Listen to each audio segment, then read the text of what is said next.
All right, hey there everyone, and welcome to another episode of Batomon Showdown. This is episode 3, so if you've not seen the previous two, I would encourage you to go watch those. I kind of explain a little bit of how the game works. For this one, we're actually just going to dive right in and go ahead and get started with a new run.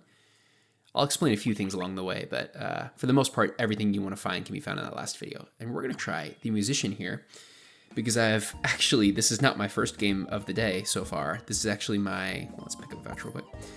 This is actually my 5th game right now. I have lost 4 times. Never once have I hit above 3 wins. So I am playing earlier in the morning, so I'm not fully awake yet. But yeah, we've just not had a lot of luck with lasting long these days. So we're going to try and do a little bit better here with the musician. I got a strategy in mind that I've actually seen that looks really fun. So if you don't know, the musician, his passive is that if you only have 1 shock monster, it gives it 150% shock. So usually Bumbolt is only 1 shock. Right now, as you can see, he's got 3 because of the passive. And there's a strategy that involves picking up a character called Electronade, and usually he knocks himself out. However, if you get another character that's a statue, it'll actually keep itself from knocking itself out. And so basically what you do is you have a ridiculous amount of shock that you can place with this bomb that should be knocking itself out, but never is. So we're going to try it out, see what we can do. Frizzly could be a really good start, just to have 25 shock right off the bat. And then, of course, Velocect, one of the best characters.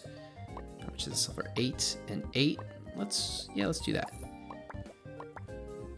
One of the best characters for any kind of shock because it has multicast. So it's going to put 25 shock every time it triggers, and it starts right away, the battle start. And then these will hit for, what is that? 25 plus 15, 40. So they'll be hitting for 80 damage every time they attack. So, oh, and this guy has 2 bombs that are going to knock itself out. So for us, there's, oh my goodness, wait. Oh my goodness. Are you kidding me? Oh, wow. I have never seen that before. All right. If you can get 2 pyronades, it's very strong early on in the game. Note to self. I was going to say that I don't think that's going to work, but this uncommon allies gain plus 8 damage permanently, even though that's pretty good, especially since he has multicast. I think getting a guild shell so that we can buy more electric monsters in the late game. Right now, the current strategy, let's definitely pick up a rare ticket and see if we can get the statue. Let's do every time we can get 8. Okay, so here's the statue that's going to allow the bomb to stay alive. Now we just have to find the bomb guy, the Electronade. For now, this won't matter too much to give it Protect, but so the way that Protect works, just for those who don't know, so I'll do this. Prevents knockout, Protect decreases by 1 when triggered. So for instance, the bomb, I believe, has a cooldown of 4.5 seconds. So if you put Protect on it, when it goes to knock itself out, it removes the Protect stack. Okay, so this is the strategy right here. You can see he's got 100. He doesn't have the statue yet, but he's got 100 shock that he places on me. So now when these guys hit, they're hitting for 103 instead of less. Thankfully, we won, but we're going to try and do something very similar. See if we can find our own Electronade. Purple Stone. As cool as that is, we want to keep it for our strategy. Let's pick up a fake coin for a reroll, pick up a Velocect, and then let's try and save our money. Looking for that bomb. I believe Electronade is 25, so we've got 1 more reroll, maybe 2 if we sell our guild shell. Another Velocect. There's Pyronade. How much does this sell for right now? 20 or 30? Could be good to get a level 3. I might be rushing it. I think next round we'll have better odds of getting an uncommon anyway, so we'll do that to start.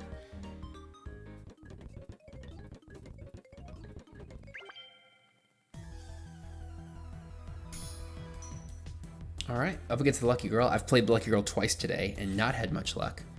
What does this say? Gain plus 2 poison permanently. I've never won with a Vino Puff. I feel like it'd be fun. I like the design of it. All right, yeah, cool, okay. Having that many Velocect hitting is crazy. That's what, 7 times? Now it's gonna go down to 4, but we can pick up a few more. All right, let's see. Gain an additional copy of the next trinket you get. All right, once again, we are looking, let's upgrade his damage. We are looking for Electronade. If not, I mean, we could upgrade the Frizzly, but All right, come on. There he is. All right. So you can see right now it's only at 40. When we sell it though, 100. All right. So now we just have to find anything that hits quickly. In fact, we could probably, well, this is 2 seconds. That's pretty strong. Let's pick up this because it's hitting. Actually, does non-damage trigger? Let's do this. Let's grab the Plunder Bird. I have no idea if non-damage triggers, so that might have been a wasted purchase. We'll get another statue just because leveling it up would be good. All right, so now the way the strategy works is pretty simple. This is going to go off for 100 damage or 100 shock. Whenever this hits, it's now going to hit for 133 4 times in a row. And then, of course, you know, after another 4.5 seconds, it's going to trigger again, and now it'll be 200, and so it'll do 233, and rinse, wash, and repeat. It's stacking with the Plunder Bird as well. And then, of course, whenever the statues attack as well. So this early on, I feel like it's pretty strong. The Reaper is going to knock out statue, which doesn't matter for us. All right, so now we're at 200, about to go up to 300. Oh, it didn't even matter. So you can see why that strategy is so strong.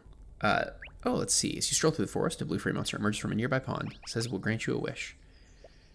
We can either increase our shop rank by 2, gain 10 gold at the start of each day, or capture it and gain a random uncommon trinket permanently. While the uncommon trinkets are good, I think that increasing our shop rank to get some of the like the Clawnetic would be great for us. Galvanite's another cool one where he gains a lot. Let's gamble. Okay, we got burned. That does not benefit us at all. In fact, that's probably one of the worst that we could have gotten. Let's just reroll for now. Got another Electronade, always strong. Oh no, there is a Saberhorn right here. Give an ally multicast this battle.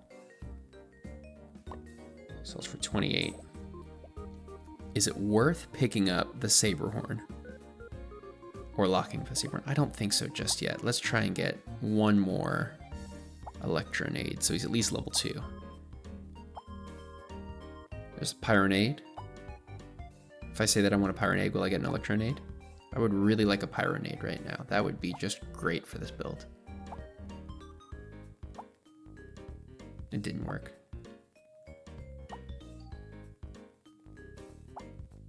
Wow, spent all my money there. Now what's interesting is even if I put this down, it'll get rid of him. 4.5 seconds, he's dealing 100. Having 2 of them dealing 80 every 4.5 seconds. Yeah, it's not worth it.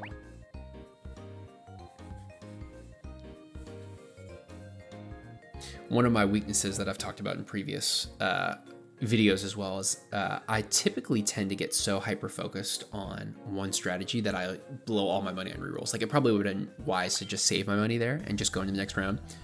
We only had a 20% chance of hitting an uncommon, so I got a little nervous about not being able to get a level 2 Electronade, but I don't think I need to be that worried about it. I think all it takes is one lucky roll. All right, so now we're hitting for 200 shock every time. Goodness gracious. This is a strong strategy. I'm sure late game it's going to fall off a little bit, but if we can just continue to pump damage into it, it'll be great.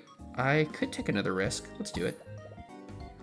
Has additional damage equal to 100% the total of adjacent allies. Does that factor in shock? It does not. Okay.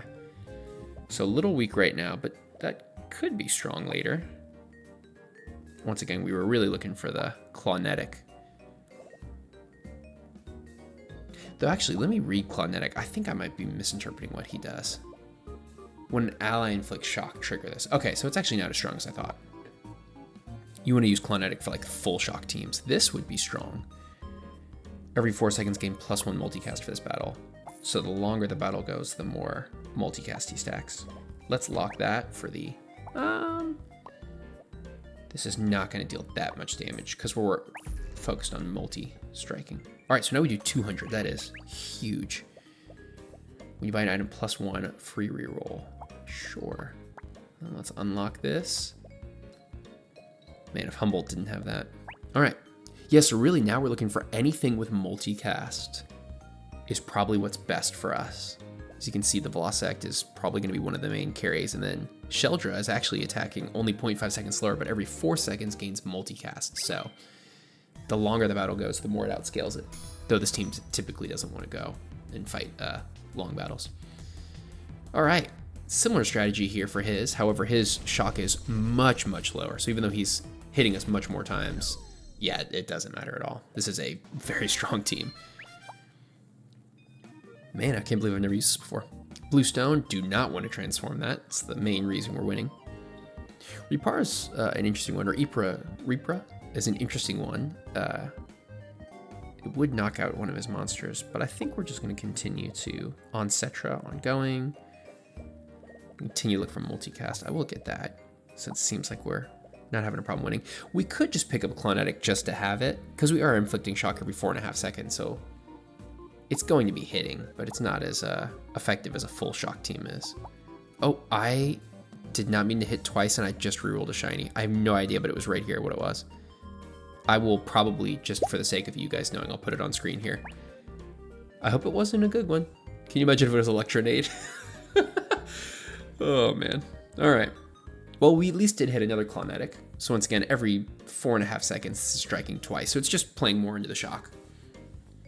Like I said, we're really looking for multicast, but multicast or fast attackers, anything that can hit really, really quickly. All right, here we go. We're starting slow, and that's going to be doing a ton of healing, but once our shock... Oh, actually, we could be in trouble. The Serenade is going to be removing a lot of the shock here. Okay. So, interesting here, Serenade removes 25% of the debuffs whenever it casts that way. And so it was constantly removing the shock we were placing. Give a monster grass typing and then gain a Dryadel, which triggers the grass ally above. We could actually do that, give this grass typing, and then trigger it that way. I think that's the play here. So we're going to give this grass typing. Oh, maybe. Oh, confirm. All right, and now we can take our Dryadel. We can place it here, and now it's going to trigger it every time it casts. We don't really need multiple statues as long as this doesn't attack faster than that. All right, we're at 30%. Chance for legendaries. Let's get another purple chip since it seems like we're winning pretty well. Adjacent allies with no abilities gain +1 multicast permanently. Let's do that for now. One more time. Okay. Oh, this is strong too. Charge the ally to the left by 1 second. But I think that now that we're triggering it, 4.5 seconds, it's triggering twice, so it's putting 400 shock. Let's actually... Even though this is really strong, I like the idea of Clonetic getting us an extra attack every time. We could lock for the Dryadel. Let's hold off, because I do want to get one more Cherubble, at least get it to level 2.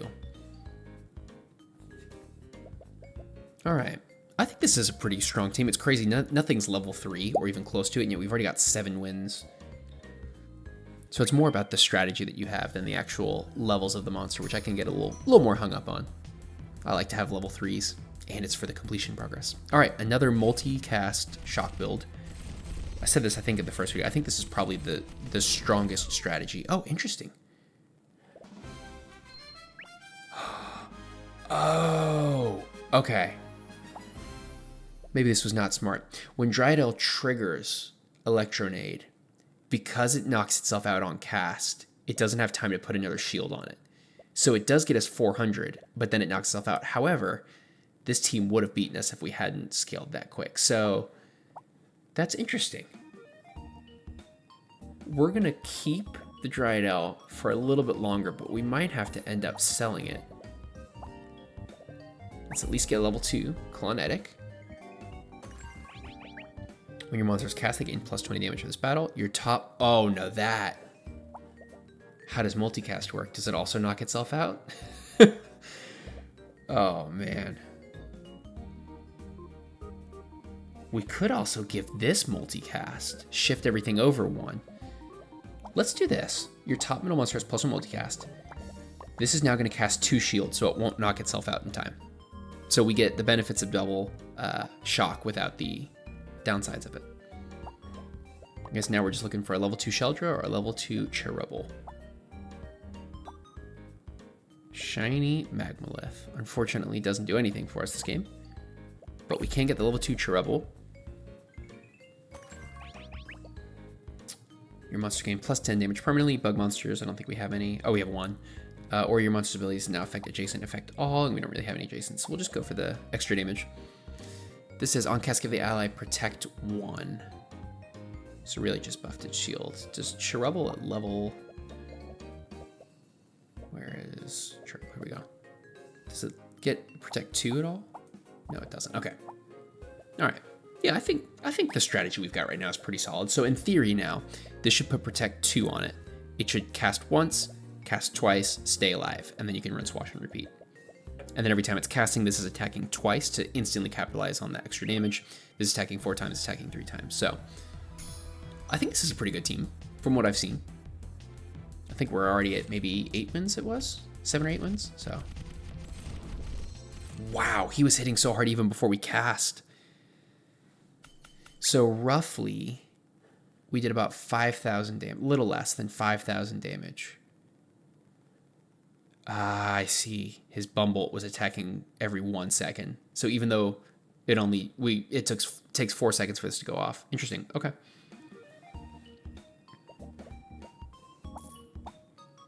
That is a very interesting part about this game is you think you have this crazy build and then someone else comes along and they have something even crazier. Okay, we could give all of our monsters 15% reduced cooldown, which as you saw, timing was the problem there. Your on battle start to activate an additional time, and we don't have anything like that. So we're gonna go for reduced cooldown. Now it's at least 3.8 seconds. Let's just do this, see if we get anything worth saving. Okay. 3.8 seconds for casting it. 3.4, 3.4. Yeah, so our team basically needs about 4 seconds. If it does, it's going to deal about 5,000 damage. If it can do it again, we'll be fine. So longer teams that have to scale, we're really good against. Teams that hit quick and hard, we're in trouble. Like this is another case of us being in trouble. Wow! I usually put the game speed on fast forward, which is why those rounds go so quick. So apologies if that was confusing, but the burn is what did us in. I was feeling really good about this team. I'm not feeling so good about it anymore.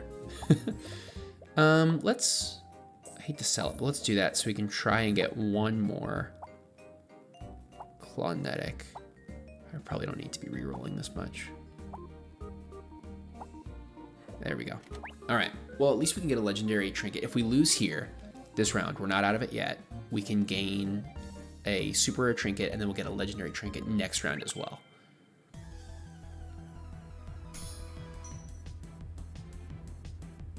I at least feel better about posting this one because we at least made it to 8 wins, if nothing else.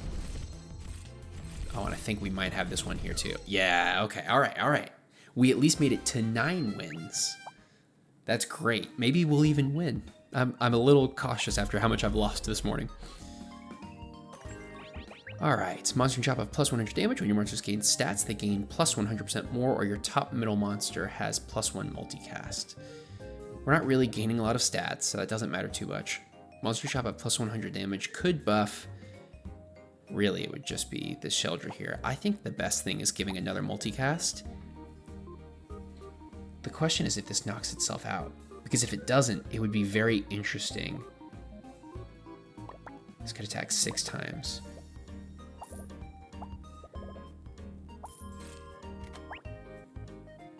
Let's hold off for now. We at least have one more guaranteed round either way, and then we can adjust as necessary. I've said this before, but not having the stats does make it a little difficult because I'd love to be able to see what's dealing the most damage to see what we need to buff. All right, we're not immediately dead, so that's a good sign. Okay, one more. We got it. That's it, 10 wins. Holy cow, 1,400 poison though. We only had another second or two after that. But we did it. That's another 10-win victory with a strategy I won't lie, I did see other people use, but pretty cool. All right, this one will be the post. Ignore the other 4. This is the only run I've done today, and I definitely won first try. But yeah, hey, everybody, thanks so much for watching. I have another video coming soon, but until then, I'll have a few more Batomon videos just going out. So thanks again for watching. Have a great day, and we'll see you in the next video.